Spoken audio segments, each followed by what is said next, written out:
ရှိုင်းမြို့တယောက်လုံးသာလူစားပါ Thuyah Vlog YouTube channel မှာ like လို့စာ cross over ရယ် Hey guys, welcome to Thuyah Vlogs YouTube channel. How are you guys? I hope you guys are doing very well.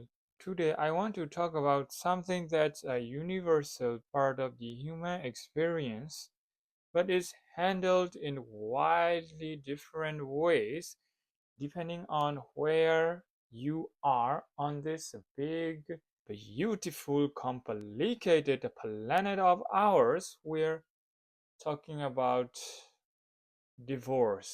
Now, I know it's not exactly a light, breezy topic. It's often wrapped up in a lot of pain and stress and paperwork. You choose a pile of paperwork and shit. So much paperwork.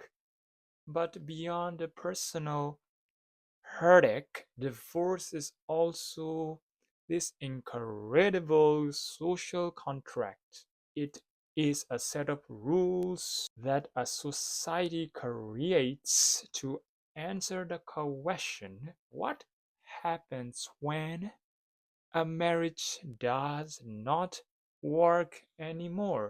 And let me tell you, the answers are absolutely fascinating. It's not just about laws, it's about a religion, culture, money, family honor, and even national identity. Let's take a little trip around the world and see how different places handle the end of a marriage. Buckle up. Let's start close to home for a lot of us. In the Western world, in places like the USA, Canada, most of Europe, you have what's called no fault divorce. This is a pretty modern idea. It basically means you can't have to prove that your partner did something terrible, like cheat on you or abandon you, to get out of the marriage. You can just say, you know what? We've grown apart. We're not happy. We're done. This isn't working anymore.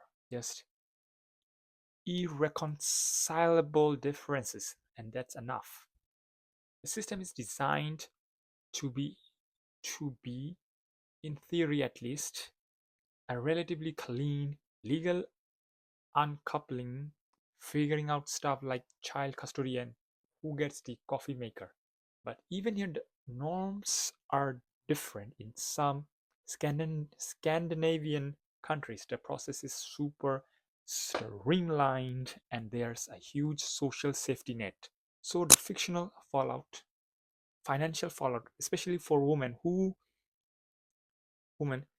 is not as catastrophic. The stigma is also way, way lower. It's seen more as a sad but normal part of life. Now let's hop over to the Philippines. This is a big one, really. The Philippines is one of only two countries in the entire world. The other one is the Vatican City, where divorce is completely illegal for the vast majority of the population. You heard that right, illegal. The influence of the Catholic Church is so strong that the way that the law reflects the idea of marriage as an indissoluble sacrament. You can get an annulment, but that's a whole other beast. It's a long, expensive, and invasive process where you have to prove the marriage was invalid from the very start. One of you was forced into it or has a psychological incapacity. I don't know. It's just weird. It's not just saying we made a mistake. For most Filipinos, if you get married, you are stuck, legally speaking, so people just separate informally, which creates a whole host of other problems. Let's swing to the Middle East. Oh my god.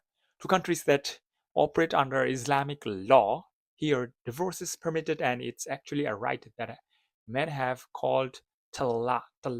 A man can divorce his wife by proclaiming, I divorce you, 3 times. Now, it seems incredibly one-sided.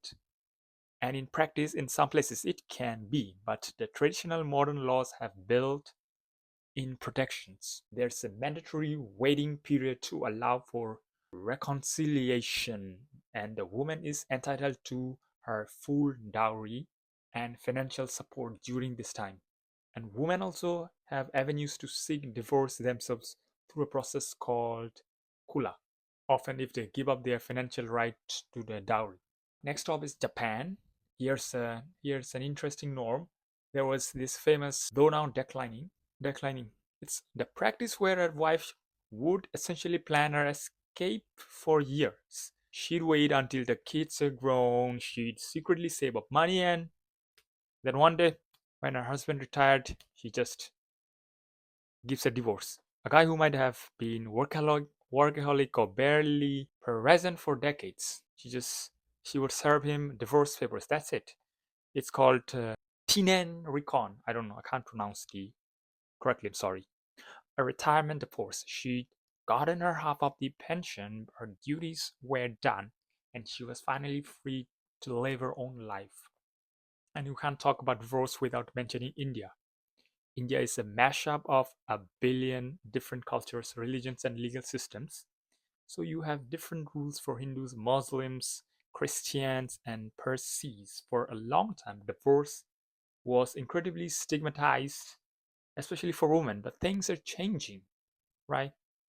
There's even a term now, the divorcee, once a level of shame is becoming more common in urban areas, but there's also the wild said phenomenon of dowry disputes where divorces can get tangled in accusations of families not paying enough dowry. Oh my god, which is still a huge problem. In India, you have this crazy mix of ancient traditions, modernizing attitudes, and really complex legal battles. And finally, let's zip over to a place actually incentivizes divorce. Wait, what? In Belgium.